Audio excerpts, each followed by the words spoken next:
You can know all the things and all the truth and be as wise as Father can possibly make you. And you can follow the truth. You can do all the right things. But one crucial thing that you have got to keep in your mind at all times, the people that we keep in our life, the people that we keep in our orbit, whether they're family, friends, strangers, the people that we surround ourselves with will directly affect everything about how we live our life. It will affect our ideology, our sociology. It will affect our political, our religious views. Everything we do is affected by the people around us because humans, for the most part, have a hive mentality. One person does one thing, and if it seems like a good idea, other people follow suit. Very few human beings ever have the ability to think for themselves outside of the box, to not follow the crowd. Because if you don't follow the crowd and you are on your own flow, you're not following the mainstream current. You are an outcast, you're an oddity, you're alienated. Nobody likes to feel that way, or very few people like to feel that way. So most people endeavor to try to always surround themselves with people that either think like them, or a vast majority of people, they are badly affected by what anyone says around them. This is especially true for your personal beliefs, for decisions you make, and for your faith. You can be set on a path. You can know that something is right and a good idea.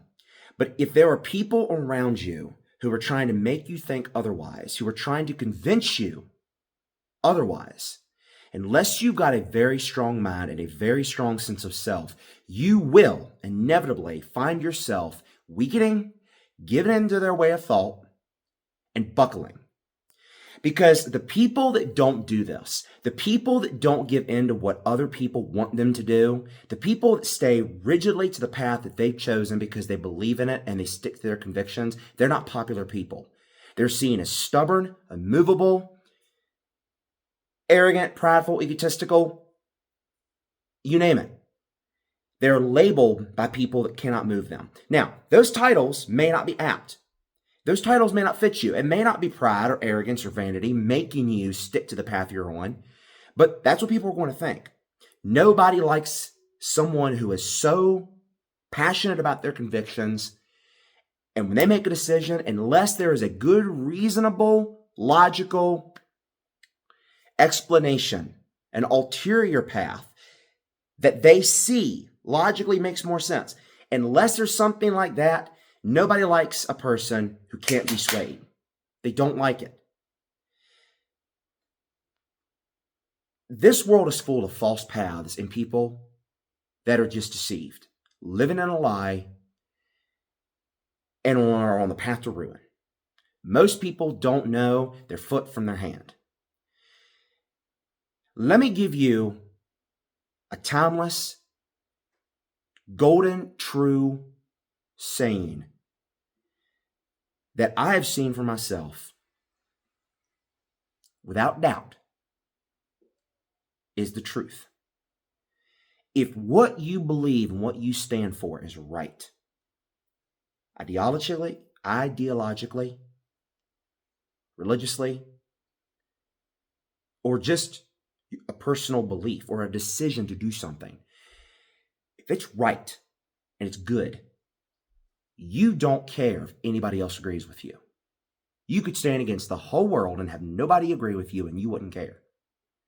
But when you are pushing and advocating for anything, you're trying to make somebody do something different than what they would normally do. It could be just a decision literally about doing a particular thing or their political view or religious view. If you don't have unbreakable conviction in your belief, you will do everything you can to try to make other people agree with you and tell you it's okay, or to get you to agree with them because there's strength in numbers. And if you have other people believe like you do, you feel secure and safe in your shaky belief. That's why you look at homosexual advocates, you look at the LGBTQ movement, You look at all these transgender movements, these minority social movements. That's why if you look at all of these groups, they do what they do. It's because deep down, they all know what they do is wrong, and they know it is a violation of nature.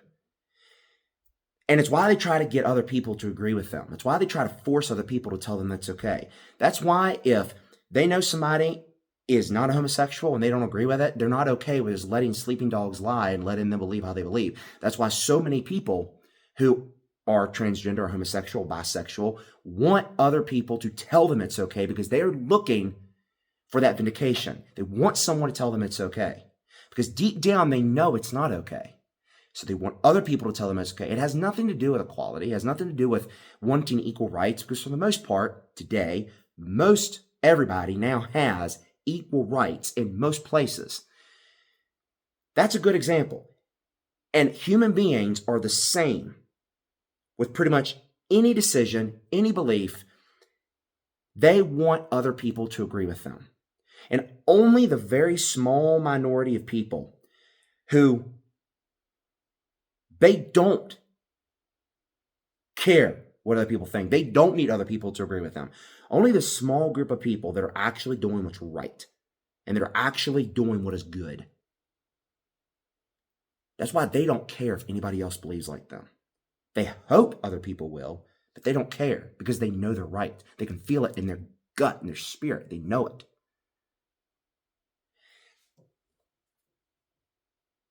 Human beings, a person, can be easily torn down by the people around them. And here's where it gets really, really nasty. The people closest to us, our family and our friends, will inadvertently tear us down quicker than people we don't know, strangers. And I'm not just talking faith, I'm talking anything. You can walk a path that you're set on and you know it's right. And 9 times out of 10, you'll meet more resistance from family and friends than you will strangers. And it's not that they're doing it maliciously, per se. They just want to impose their will on you. This is especially true for faith. You can profess with your lips all day long the truth of our Father.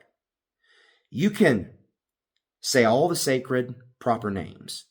You can worship properly, all the proper terminologies. You can follow the whole truth, the truth like I teach in this ministry. But if it's in pretense, meaning if it's hollow, if it's fake, because people in your life have such an effect on you that someone you know, a loved one, can talk to you and can make you doubt and make you act a little bit different or make you act to where you walk in a little bit of Father's truth, but you'll take a little bit of what they believe. Maybe it's because you just want to make them feel better, or you don't want them to keep giving you a hard time. You don't want them to keep bullying you.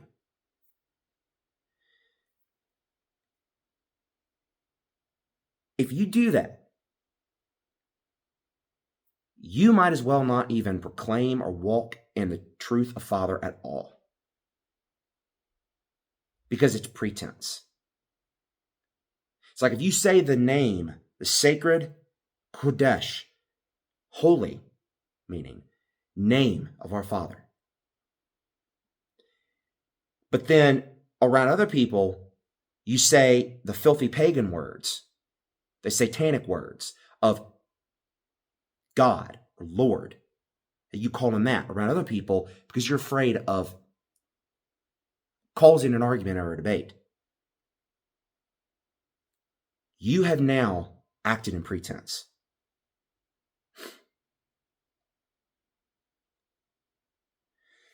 I've heard a lot of people say concerning the faith walk thing, well, it's not that other people are influencing me, it's habit. Yeah, all those words may be ingrained, but if you understand and you believe how filthy and evil those words are and that they are directly connected, not to Father, but are the names and have been used for pagan deities, and pagan deities today are called those titles, you should realize And it should terrify you to your core how sickening and dangerous those names are. And that fear of offending Yah Almighty by calling him some pagan filth should scare you so bad that it terrifies you out of that habit. You know, Yahshua himself said that a person's greatest enemy concerning conviction in their faith, would be their own household. And he said what he did brought a sword between family members, father, son, mother, daughter, etc.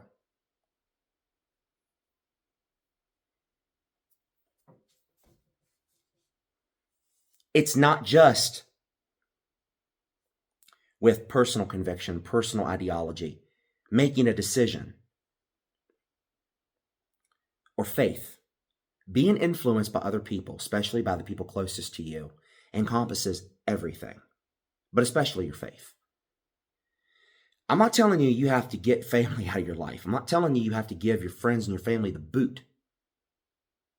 What I'm saying is you cannot be a child of Yah without unbreakable conviction in what you believe in, meaning you cannot let other people bully you into believing or acting a way because they just don't like what you're doing and you don't want to cause an issue and an argument and a problem.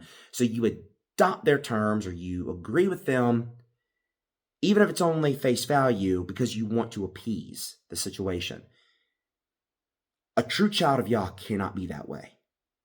Father calls for utter conviction out of his children, and he says, you must follow my truth steadfastly without fail at all times. You cannot compromise. Compromising is what led to the fall of Christianity into a filthy pagan religion, for all intents and purposes. It's what I like to call nowadays paganity, with all the pagan doctrines in it. It was compromising truth, compromising immutable, undeniable truths of Yah with lies or with man-made beliefs, satanic beliefs to appease other people that didn't agree.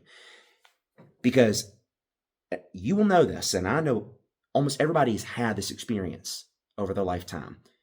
Humans have a bad habit where if they know you don't agree with them and you can't be moved, people can get nasty. They can get real nasty real fast.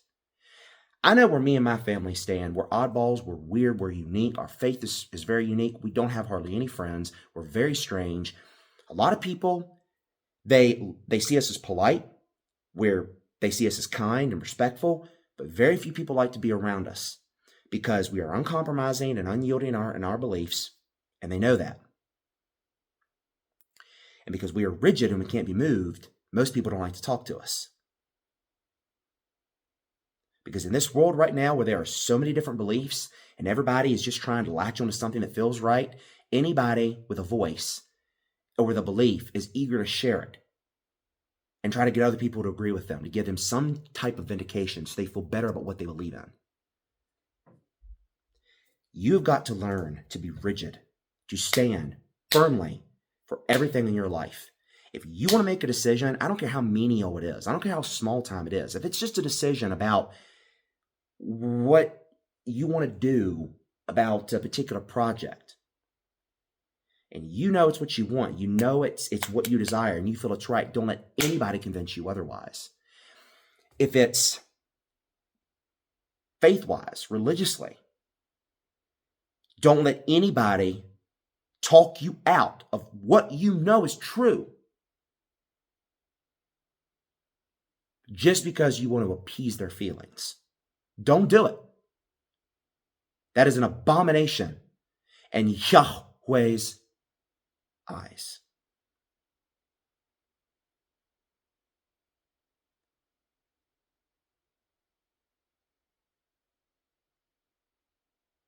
The only one you should compromise for is him.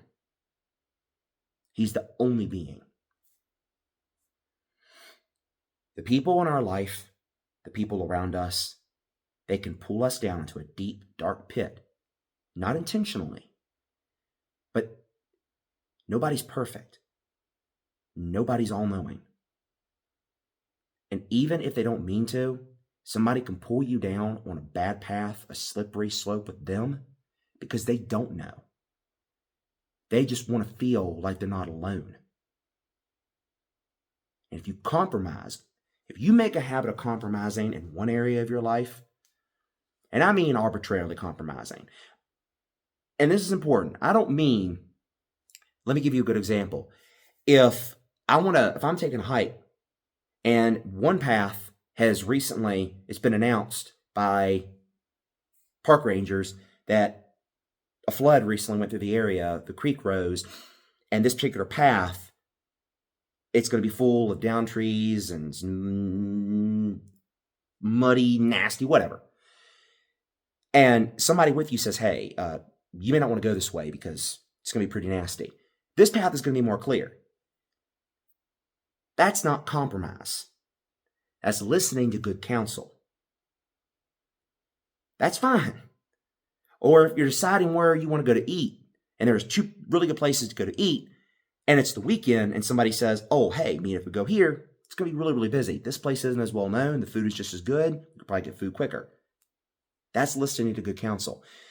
A good example of what I'm talking about is, let's say that, and I can't give you a really good example of this because I don't know construction. My dad could.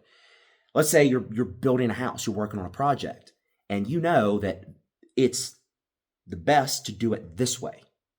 And you got good builders, and your builders say, do it this way. Structurally, it's going to make the most sense, and it's going to be the best, most structurally sound decision for this project. But you listen to somebody else who doesn't know anything, or somebody who just wants to cut corners, and they make you change your mind because they're just weighing on you. That is compromising. That is letting somebody beat you down and bully you into doing what they think is right. Or faith-wise, you refuse to say the pagan words of God and Lord. You refuse to call our Father that. Somebody else doesn't like that. They think it's weird. And they give you a hard time for not using those words. And you use those words around them because you think, well, I don't believe in those words. I know they're not right. And I don't believe that's what he is. He's not God. He's not Lord. They're pagan words. He's Elohim. He's his sacred Kodesh name. But I'm just trying to keep from there being an argument. You compromised. That is a good example. So don't twist my words. I'm not saying don't listen to good counsel. And people aren't stupid. If somebody's giving you good counsel, anybody knows the difference, or most people know the difference between good counsel, good, wise, sound advice, and someone who's just trying to bully them and make them think like they do because they just want other people to believe like they do. This is crucially important because this is a weak world with weak people, a weak society. People are so weak-minded. People are like sheeple right now. People will believe anything they're told all day long because, well, this person said it, so it must be true. I heard it online. I heard it on social media. My preacher said it. The government, the news said it. I mean, the whole COVID thing in 2020 proved how ridiculous, how weak-minded people have become today when everybody was willing to listen to whatever the news said, whatever this politician, whatever that politician, whatever that doctor said. Even when there were different conflicting voices and opinions, people were just, okay, well, this news outlet says this. This doctor says that. Okay. It's like spoon-feeding people literal crap, and they're opening their mouth and just eating it because they're too weak now. People are too weak-minded to think for themselves. And so they just did whatever the government, whatever the media told them to do, and they just did it and didn't question it. Wear the mask, get the vaccines, whatever, just do it. People didn't question. Most people didn't question. And that's actually a really good example. All the people that did question, all the people that stopped, sat back and was like, okay, there was a lot of things going on around this time. Like Donald Trump, he was doing all these things in the U.S. He was, tariffs are really hot and heavy, and all of a sudden, they're really heavy on China. And the next thing you know, this virus comes out of China, and now it just like spreads throughout the world, and now everything just goes totally upended. And the elections were coming up, and okay, I'm seeing some dots connecting here. Everybody who was smart enough, and they literally they weren't dumb sheeple enough to just go, I'm not trying to be insulting. It's the truth. Everybody who did question were treated like enemies. They were vilified. They were lambasted because they did not just go along with the crowd. That is a very good example, worldwide example of what I'm telling you right now about people today being so weak-minded they can't stand for themselves. They can't look at something that is so practically and obviously right or good, a good idea or whatever. They can't see it. They have blinders on. And instead, they'll turn from it and they'll listen to whatever crazy crap that all these loud people over here are screaming about because it's the loudest voice. Or they're being bullied to do it. But here's the thing. All someone can do is call you names if you don't agree with them. Whether it's they're trying to talk you into making another decision about something small, they're trying to change your mind about your religious views. It could be anything. If somebody's trying to bully you or trying to make you change your mind, all they can do is call you names or criticize you. That's it. It's words. Their words, nobody's words can hurt you physically. It's impossible. Nobody's words are going to take money out of your wallet physically. They can pick on you, but it's that old adage, sticks and stones. It's one of my favorite pop punk records from New Found Glory. It's like one of their titles from one of their early albums, Sticks and Stones. It's literally that old adage. Sticks and stones. They can throw their sticks. They can throw their stones. But that's it. And honestly, words aren't even like stones. Stones can hurt you. And I guess you could say if the stick is big enough, it could, maybe pop you in the eye. But it's that old adage, sticks and stones may break my bones, but your words will never hurt me. I mean, nobody can actually hurt you. But we act in this world today like if we are criticized, if we are shamed, if we are ostracized or alienated or judged by words, that's just the worst thing. Our life is over. That's it. We're not going to fit in socially anymore. Everybody's going to hate us. No, not everybody's going to hate you. In fact, the people that are worth knowing and being around, the people that have strong conviction, they're going to see you stand for your convictions and they're going to pull you over into their group. You're never going to be alone. You're always going to have other people who will gravitate to you inevitably. Me and my family, like I said, most people don't like us. They don't like being around us. We don't really have any friends. But we have met some people, they agree with how we think. They respect how ardent we are for our beliefs. And they gravitate toward us to a point, maybe not to where they want to hang out around us all the time, but we do know some people, because I should clarify, I said we don't have many friends or, hardly any friends. But we do have some people, a few, there's many right here. We have a few who respect what we do and they gravitate toward us. So who cares if people hit you with their words? It doesn't matter. It's just a word. Learn to have conviction. Stand for what you believe in. Because if you don't, then you're going to crumble and fall to ruin. And you're going to have nobody to blame but yourself. You can't even blame those people because you chose to listen. You have got to learn to develop conviction. because other people's words just doesn't matter. Everybody else is just like you. Flesh, blood, and bone. What they think could mean less.